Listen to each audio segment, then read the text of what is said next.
Hi loves, it's me Vines Vlogs. And for today's video, i-share ko sa inyo yung aking top 6 na meme coins today. Ayan, as of now recording is ano na siya, June 26, 2024. So meron ako dito si Bonk and then si Dog Wife Hat, ayan. Tas Dogecoin, si Pepe, and si Shiba Inu, and si Book of Meme. Ayan. So, ito yung 6 na hinahold ko. Dito siya sa Binance.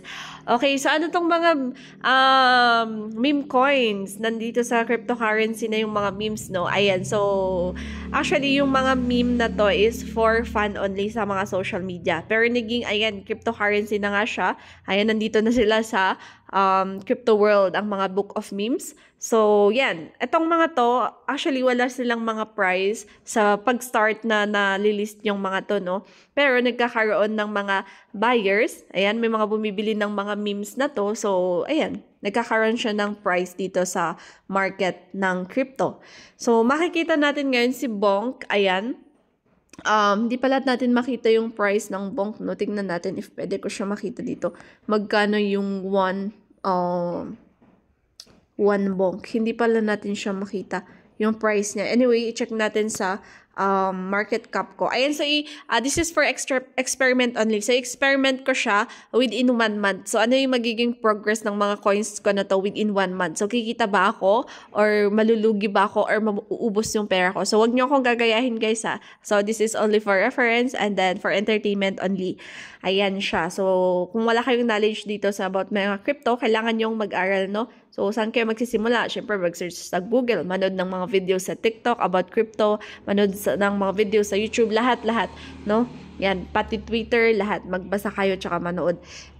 Tingnan natin si Bonk. Ayan. Search na lang pala natin. Tingnan natin if pwede natin siya by search. Na natin kung magkano yung price ng Bonk. Ayan, so number 58 siya. So, ayan yung price niya ngayon, guys, no? 0.00002.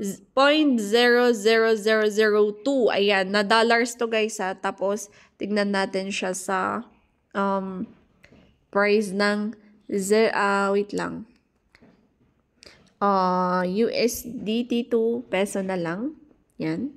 Lagay natin yung 4 na 0, no? Tapos 2. Ayan. So, wala pang piso yung price nitong si Bonk na binili ko dito sa aking meme coins. Okay? So, yan. So, syempre, pag nagpiso si Bonk, o di, meron tayong 2 million pesos. Charot. Pero wag kayong, depende pa rin sa price niya. Okay? Tignan nyo, dinudugo siya si Bonko. So, ito si WIF naman. Ayan, tignan natin kung magkano ang price ni WIF dito sa market cap. Ayan.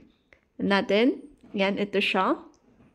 So, $2 na pala siya. So, number 47 siya dito sa market cap. So, $2 ang WIF ngayon. So, may hawak ako dito na 25 na WIF. Yan. And sa Dogecoin, matagal na tong coins na to pero tumataas yung kanyang presyo, no? Dogecoin, magkano? 0.5 ata to ngayon. So, tingnan natin. So, update ko kayo after 1 month, guys, no? 0.1 pa pala. 0.1 pa pala yung price niya. Yan. Tapos, etong si Pepe. Ayan, sikat na sikat si Pepe ngayon. So, meme coins to sa Pepe. Search niyo yung Pepe. So, ang taas nga mataas yung kanyang, price. Dati, guys, no, wala nung mga presyo, pero madaming kumita din dito. Number 23, ang price niya pala is 0.4 din. So, wala pa sa, masyadong malayo din sa piso. 1, ayan. So, malayo. Wala pa siya din sa piso, si Pepe. So, pag nagpiso, edi, yan, malaki. Meron tayong kikita. Ayan, si Shiba Inu. Matagal na din itong si Shiba Inu, pero wala pa rin siya sa piso, guys. So, matagal. So, for long term tong mga to, guys. Yung mga nilalagay ko na coins, dapat long term ko siya ilalagay. Ang layo pa niya sa, 4. Same, wala pa siya sa piso. Parehas kay Pepe. Ayan, parehas kay Pepe and kay Bonk. So, pag nagsabay-sabay sila, di maganda. Si Book of Meme, tingnan natin. May price, magkano ata to? Book of Meme. Ayan, number 103 siya sa market cap. So, so malapit sa piso. 0.009. Ayan, 0.53. Ayan, 0.53 cents na si Book of Meme. O di ba? Tinalo patsong si Pepe at saka ayan, so yan, update ko kayo no sa anong mangyayari after 1 month. Pero of course, after 1 month, i-hold ko pa rin siya. So, okay. So, never invest guys yung mga hindi nyo kayang i-afford na money just in case. Okay? Kasi to is ano siya, very risky tsaka volatile ang volatile ang cryptocurrency. Unpredictable siya. So, within a minute, pwedeng mawala lahat ng mga pera dito or yung mga dollars dito. So, yan. Invest what you can afford to lose talaga. So, okay, sasali dito guys pag yung mga pera nyo dyan is hindi talaga siya kasya, hindi siya extra. So, wag na.